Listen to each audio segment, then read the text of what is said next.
하나님의 말씀은 요한 1서 5장 18절부터 21절까지의 말씀입니다. 요한 1서 5장 18절부터 21절까지의 말씀 제가 봉독해 드립니다. 하나님께로부터 난 자는 다 범죄하지 아니하는 줄을 우리가 아노라.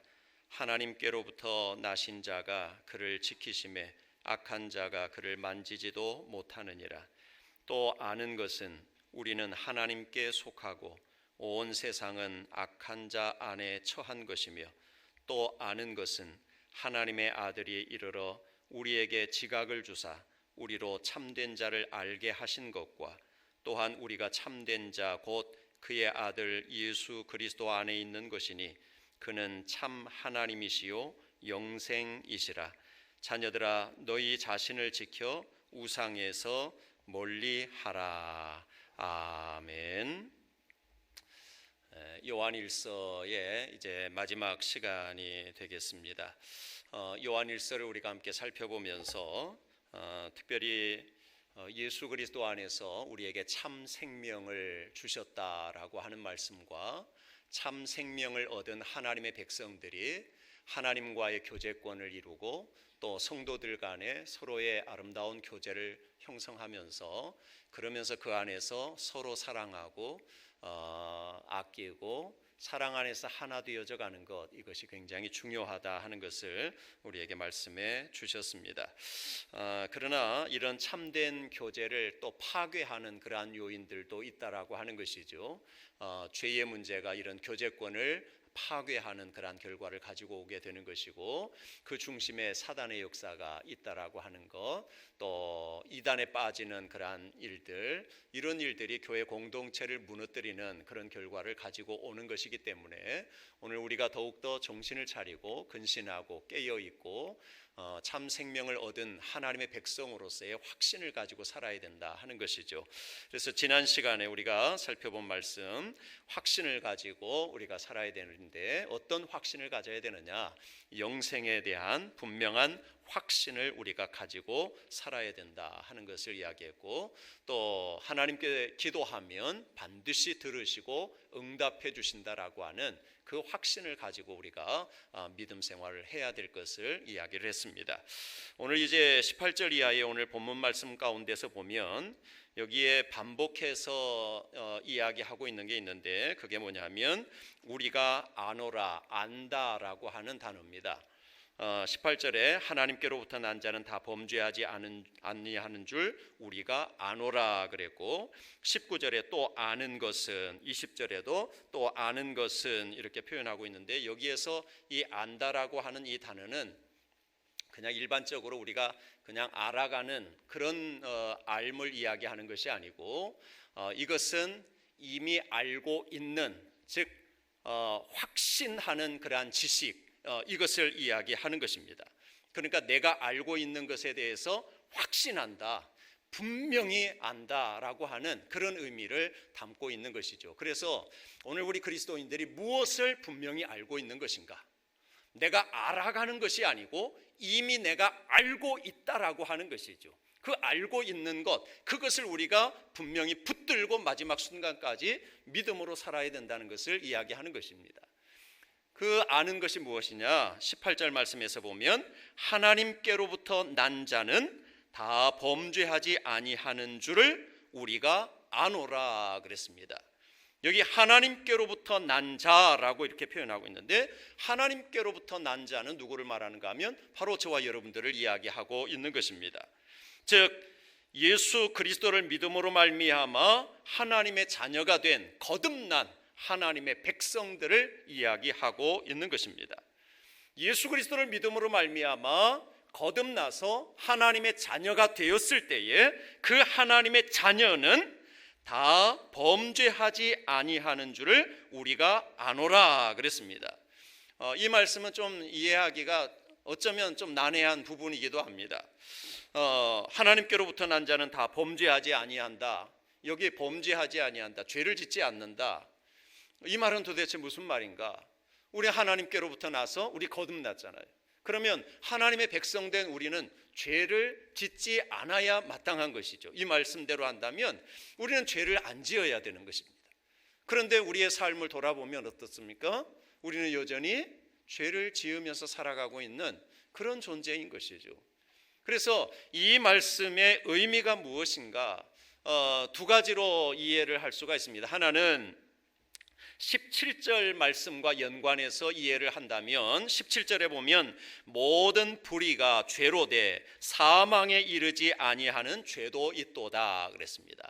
여기 사망에 이르지 아니하는 죄가 있다 이렇게 이야기하는데 사망에 이르는 죄, 사망에 이르지 않는 죄, 여기에 대해서 지난 시간에 우리가 함께 살펴보았잖아요. 사망에 이르는 죄가 무엇인가? 그것은 바로 예수 그리스도를 믿지 않는 죄라고 이렇게 이야기하고 있는 것입니다. 예수 그리스도 안에서 용서받지 못할 죄가 없다라고 말씀을 드렸잖아요.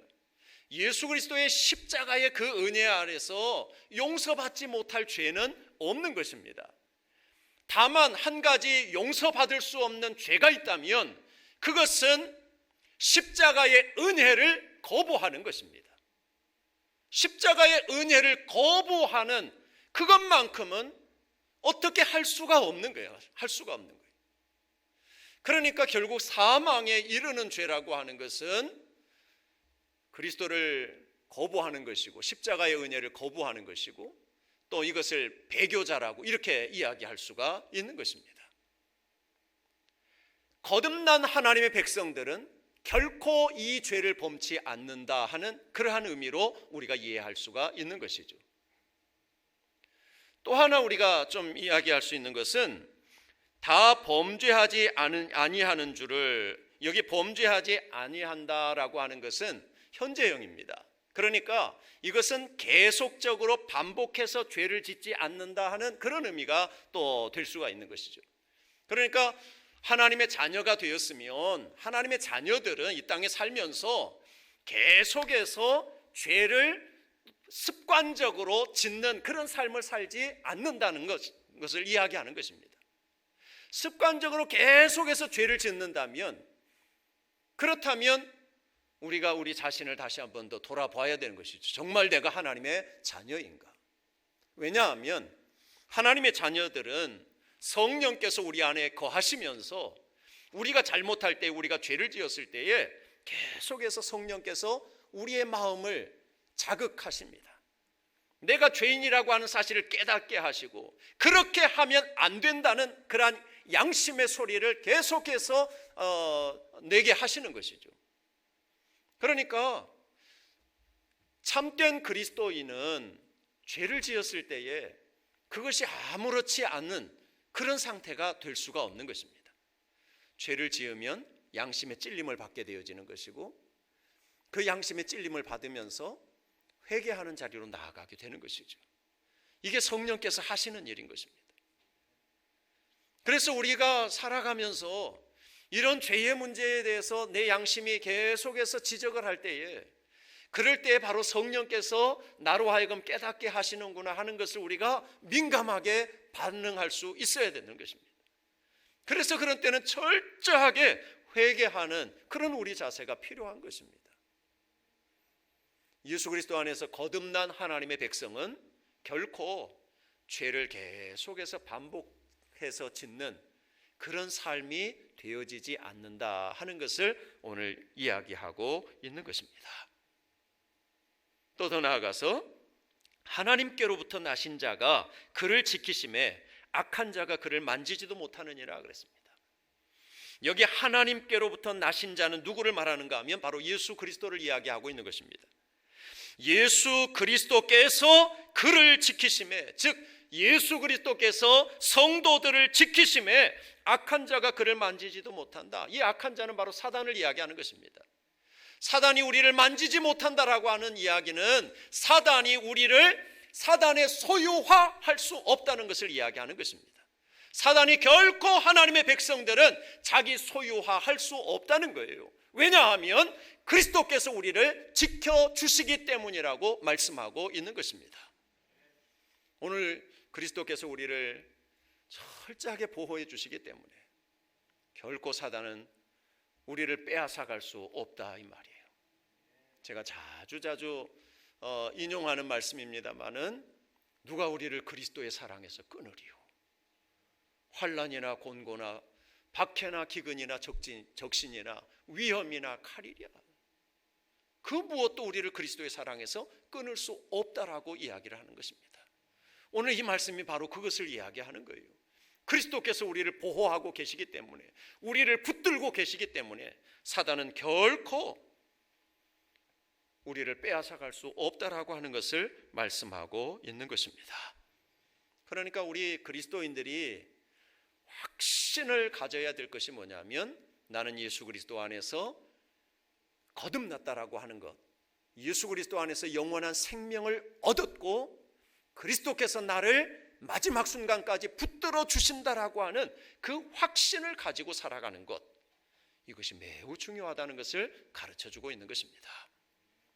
두 번째로 우리가 확신을 가져야 될 것이 뭔가, 19절 말씀에 보면 또 아는 것은, 우리가 확실히 아는 것은 뭐냐? 우리는 하나님께 속하고 온 세상은 악한 자 안에 처한 것이며 그랬습니다. 우리는 소속이 분명하다는 것입니다. 우리는 누구에게 속하였는가? 우리는 하나님께 속하였다라고 분명하게 이야기하고 있는 것입니다. 그리스도 안에서 구원받은 하나님의 백성들은 그 소속이 하나님 안에 우리가 거하고 있다라고 하는 것입니다. 그러나 온 세상은 악한 자 안에 처한 것이라고. 그러니까 예수 밖에 있는 모든 사람들은 다 그 소속이 어딘가 세상이고 사단의 권세 아래 머물러 있다는 것을 이야기하는 것이죠. 오늘 우리가 우리의 소속이 하나님 나라에 소속되어 있다는 이 소속감을 분명히 가지고 살아갈 수 있어야 되는 것입니다. 우리는 세상에 속한 자가 아닙니다. 세상에 살고 있지만 세상에 속한 자가 아닙니다. 세상에 살고 있지만 사단의 종노릇하는 그 자리에 있는 것이 아닙니다. 세상에 살고 있지만 우리는 하나님 나라에 속한 하나님의 백성이라고 하는 사실을 우리가 분명히 기억해야 하는 것이고, 그 하나님의 백성답게 우리가 살아가는 것이 중요한 것이죠. 이 확신을 우리가 가져야 합니다. 그래서 요한복음 1장 12절에서는 영접하는 자 곧 그 이름을 믿는 자들에게는 하나님의 자녀가 되는 권세를 주셨으니, 믿는 자에게 하나님의 자녀가 되는 권세를 주셨다, 즉 하나님 나라의 백성 되었다 하는 것을 선언하고 있는 것이고, 바울이 빌립보 교회 편지를 쓰면서도 우리의 시민권은 어디에 있다고 선언하는가 하면 우리의 시민권은 하늘에 있다라고 선언하고 있는 것을 볼 수가 있습니다. 지난 시간에 인용했던 말씀 가운데 요한복음 5장 24절의 말씀도 마찬가지죠. 내가 진실로 너희에게 이르노니 내 말을 듣고 또 나 보내신 이를 믿는 자는 영생을 얻었고 심판에 이르지 아니하나니 사망에서 생명으로 옮겼느니라. 사단의 권세 아래 있던 우리를 하나님의 은혜 아래 하나님의 나라로 완전히 옮기셨다라고 하는 것을 이야기하고 있는 것입니다. 사망의 길에서 생명의 길로 완전히 옮겨졌다라고 하는 것을 우리에게 말씀해 주고 있는 것입니다. 이 소속감을 우리가 결코 놓쳐서는 안 되는 것입니다. 이 소속이 분명하다면 내가 그 소속된 사람답게 살아가는 게 우리의 삶의 모습 아니겠습니까? 그 다음에 20절 말씀해 보면 또 아는 것은 하나님의 아들이 이르러 우리에게 지각을 주사 우리로 참된 자를 알게 하신 것과 또한 우리가 참된 자 곧 그의 아들 예수 그리스도 안에 있는 것이니 그는 참 하나님이시요 영생이시라 그랬습니다. 우리가 분명히 알아야 될 것을 이야기하는데, 하나님의 아들이 이르러, 하나님의 아들 바로 예수 그리스도를 이야기하고 있는 것입니다. 예수님이 우리에게 지각을 주사 그랬어요. 이 지각을 주셨다는 것은 깨닫게 해 주셨다라고 하는 것입니다. 무엇을 깨닫게 해 주셨느냐?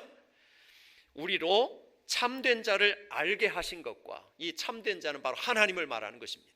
우리가 하나님을 알게 해 주셨다 이 말이죠.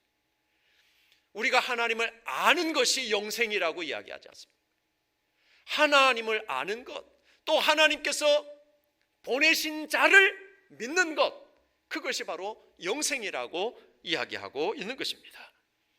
그래서 우리가 하나님을 알고 하나님께서 보내신 예수 그리스도를 분명히 알고 믿음을 바로 갖는 것, 그 믿음을 우리가 분명히 가졌다는 것, 이 인식이 분명해야 된다는 것을 말씀하고 있는 것입니다. 우리는 믿음 생활하면서 그냥 대충 믿음 생활하는 것이 아닙니다. 맹목적인 그런 신앙을 가지고 신앙생활하는 것이 아닙니다. 오늘 우리는 성경을 통해서, 예수님을 통해서 우리에게 가르쳐 주신, 보여주신 하나님이 어떤 분이신가를 우리에게 알려주셨고, 그 참되신 하나님께서 독생자 아낌없이 이 땅에 보내셔서 예수 그리스도의 십자가의 죽으심을 통해서 우리의 모든 죄를 대속해 주셨고 우리를 하나님의 자녀 삼아 주셨다라고 하는 이 분명한 진리의 말씀을 우리가 깨달아 알고 그 진리의 말씀 위에 든든히 서 있는 것, 이것이 흔들리지 않는 그러한 신앙생활이 되어질 수 있어야 하는 것입니다. 그러니까 이 분명한 확신을 가지고 있다면 우리가 흔들릴 수가 없는 것이죠. 긴가민가한 그러한 신앙생활을 할 수가 없는 것이죠. 때로는 그런 경우들도 있을 수 있습니다. 지상교회는 불완전한 교회예요. 완전한 교회가 아닙니다. 지상교회는 불완전한 교회이기 때문에 교회 공동체 안에 때로는 여러 가지 잡음이 일어나기도 하고 그래요. 그런데 그런 잡음이 일어나고 이런 어려운 일들이 있을 때에 때로는 그런 경우들이 있거든요. 아이고, 나 이제 교회 가는 거 포기할래, 나 이제 신앙생활 안 할래, 이러는 분들이 가끔 있어요. 왜 그렇습니까? 왜 그런가 하면 이 확신이 없기 때문에 그런 거예요. 하나님이 어떤 분이신지, 예수님이 어떤 분이신지에 대한 확실한 지식이 없기 때문에 그런 것이죠. 확신 있는 그러한 지식, 이것이 있을 때는 우리가 결코 흔들리지 않는 것입니다. 맞아, 주님께서 우리를 구원해 주셨고 영원한 생명이 되시지만 지상교회는 불완전한 곳이기 때문에, 또 조금 더 이야기한다면 죄인들이 모인 곳에 서로 다툼이 있을 수도 있는 것이지, 그러나 변함없으신 그 주님이 나를 붙들어 주시고 교회 공동체를 그 주님이 붙들어 주실 것을 내가 확신하고 그러면서 믿음으로 끝까지 견디는 것입니다. 끝까지 함께 가는 것입니다. 이것이 중요한 것입니다.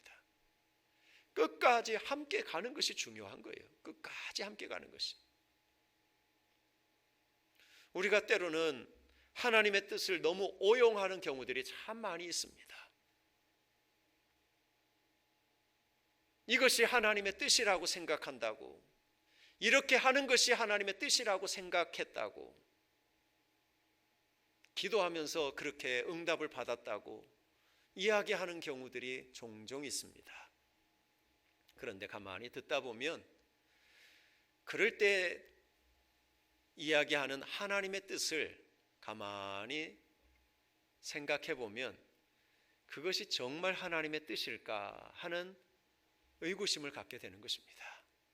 정말 하나님의 뜻이 아니라 내 뜻이 오히려 그렇게 나로 하여금 결정하게 만들었고, 내 뜻을 하나님의 뜻으로 포장하는 그런 경우들이 얼마나 많이 있는지 몰라요. 정말 하나님의 뜻은 무엇입니까? 정말 하나님의 뜻은 하나님과의 관계를 바로 맺고 교회 공동체를 아름답게 함께 세워나가는 것입니다. 이것이 하나님의 뜻인 것입니다. 때로는 내 마음에 맞지 않는다고 하나님의 뜻으로 포장해서 내 갈 길로 가는 그러한 일들이 얼마나 많은지 몰라요. 이건 조심해야 될 부분이에요. 하나님께서 특별히 어떤 다른 곳에 정말 하나님이 필요로 해서 사역자로 세우기 위해서 하나님이 보내시는 경우는 있어요. 그런 경우에는 우리가 순종해야죠. 그러나 그렇지 않은 다음에야 우리가 자칫 내 뜻과 하나님의 뜻을 혼동하는 그러한 경우가 얼마든지 있을 수 있다라고 하는 것입니다. 우리가 그 혼동하지 않기 위해서 우리가 분명히 해야 될 것은 오늘 이 말씀에 대한 확신을 분명히 갖는 것입니다. 나는 하나님께로부터 난 자라, 거듭난 자라고, 영원한 생명을 소유한, 또 하나님 나라에 속한 하나님의 백성이라고 하는 분명한 확신을 갖는 것입니다.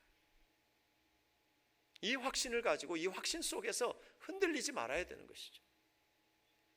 그 안에서 서로 공동체를 아름답게 세워나가고 그 안에서 서로 교제하면서 서로가 서로에게 위로가 되고 격려가 되고 힘이 되어줄 수 있는 그런 아름다운 역사를 이루어가야 되는 거예요.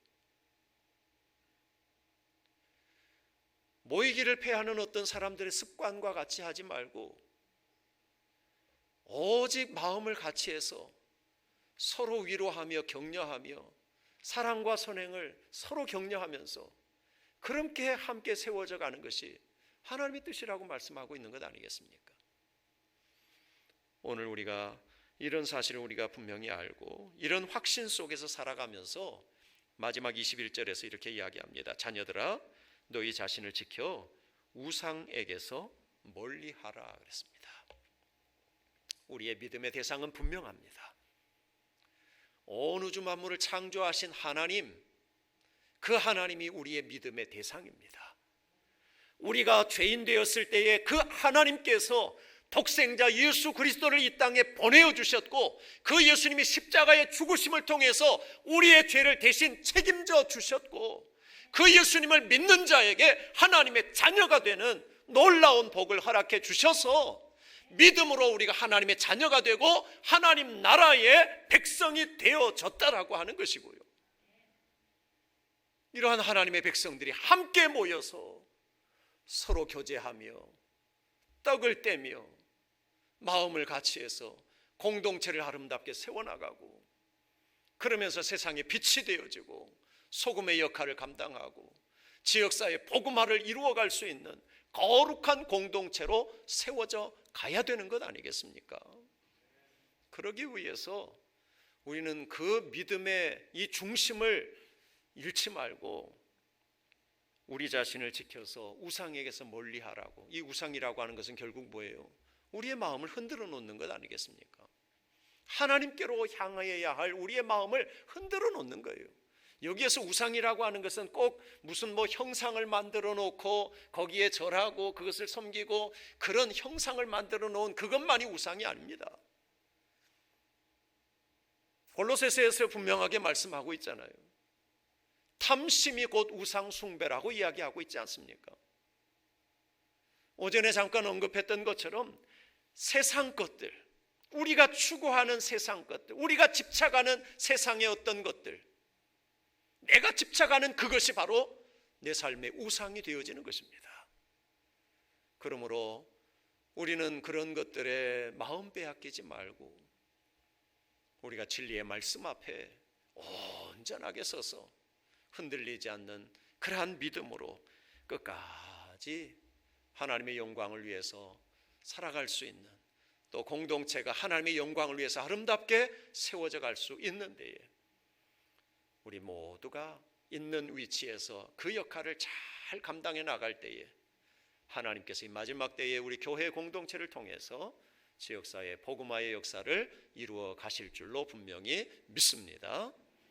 기도하겠습니다.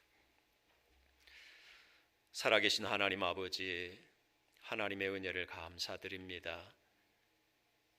우리가 아직 죄인 되었을 때, 원수 되었을 때에 하나님께서 그리스도 예수 안에서 우리를 구속해 주셨고 하나님의 자녀 삼아 주셨고 하나님 나라의 백성 삼아 주셨사오니 감사를 드립니다.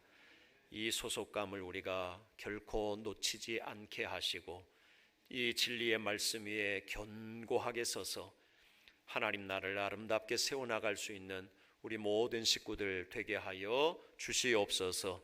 특별히 우리 교회 공동체가 이 일을 위하여 아름답게 세워져 갈 수 있게 해주시고 지역사회에 그리스도의 복음의 등불을 밝히 비추는 거룩한 공동체가 되게 하여 주시옵소서. 감사하며 예수님의 이름으로 기도하옵나이다. 아멘.